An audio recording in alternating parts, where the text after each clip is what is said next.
Hey guys, today I'll teach you the easiest way to pass all your exams. It's by failing. By failing, you'll learn a lot more than if you passed it. Accepting failure is the best way that we can learn anything, not by rejecting it. I've done multiple research on how to get good grades, I've read books on how to juggle school, and I've even talked to a lot of my mentors and gotten lots of advice. So, in this speech, I'll be talking about why accepting failure can help you learn more, get tasks done quicker, and succeed. I'll first start off by refuting the counter argument that rejecting failure can lead to better success.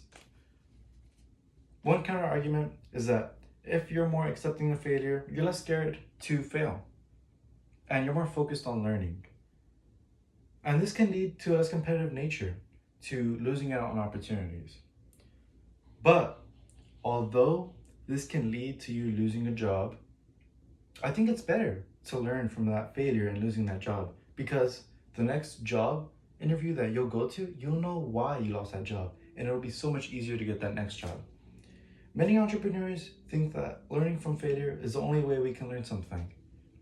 Tom Mugridge, a senior content creator on the Mind Tools content team, says, failure can teach us things about ourselves that we could have never learned otherwise. For instance, failure can help you discover how strong a person you are. Failing at something can help you discover your truest friends, or it could help you find unexpected motivation to succeed. Often, valuable insights come only after a failure. Accepting and learning from those insights is a key to succeeding in life. If we become accepting of failure, we can learn a lot more than if we just reject it. And we can still succeed. We just need to accept winning at the end.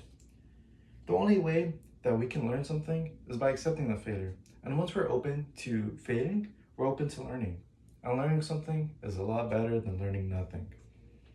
In 2013, Augustin Fuentes, a well-known anthropologist, said, "It is the examination of the details of the failures, the reconstituting of our approaches that gets us closer to success." Another counter-argument is people think that we should always try to push ourselves to the maximum. This common piece of motivation says that we should try to push ourselves through the failure, to try again and not give up. The CEO of the Energy Project, Tony Schwartz, says in 2012, "It is the willingness to push themselves beyond their current limits day in and day out, despite the discomfort that creates, the sacrifice of more immediate gratification, and the uncertainty they'll be rewarded for their efforts." We should stop to try to learn from our failures when met by them, not ignore them and try again. The definition of insanity is doing something repetitive and expecting different results. Being insane here is not going to get the goal done quicker. Learning from our mistakes is going to get the goal done quicker. Nigel Cook thinks the same way. He believes we should stop focusing on trying harder and instead try smarter. He says, being competitive only creates more striving, more stress, more worry, more unhappiness for yourself and those around you. Instead of being concerned about competition, focus on gradual improvements. Focus on learning to enjoy your activities even more. Focus on learning from your colleagues, collaboration, not competitiveness.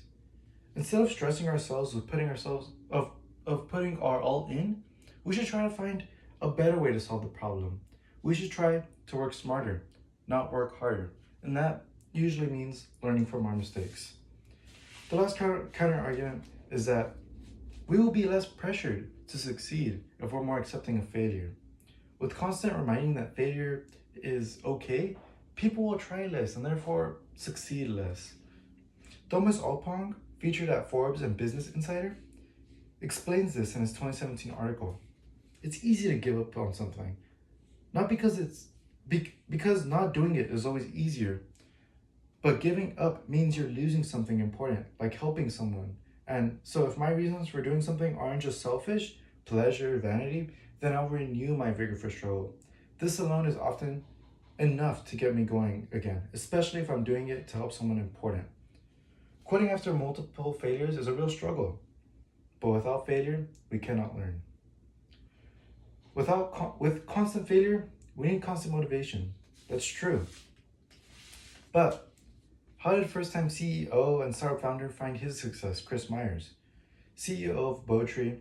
He says in 2018, there have been painful moments, however, where I've come close to just quitting, to allowing my pain to change my outlook on life. Every time I've stood on the precipice of real failure, however, I found a way to pull myself back because of the thought process I've developed in a few years. Chris was able to succeed after failing and becoming better through them. While it is true that you'll need more motivation, you'll learn a lot more from accepting your failures and not by rejecting them. So if you want to be more successful at learning, you need to be more acceptable to failure. In conclusion, when confronted by failure, remember that we should try to learn from them, not ignore them. Be more accepting with failure in college. Try new things, don't be afraid to fail at them. And remember, being successful does not mean trying harder, it means trying smarter. Thank you.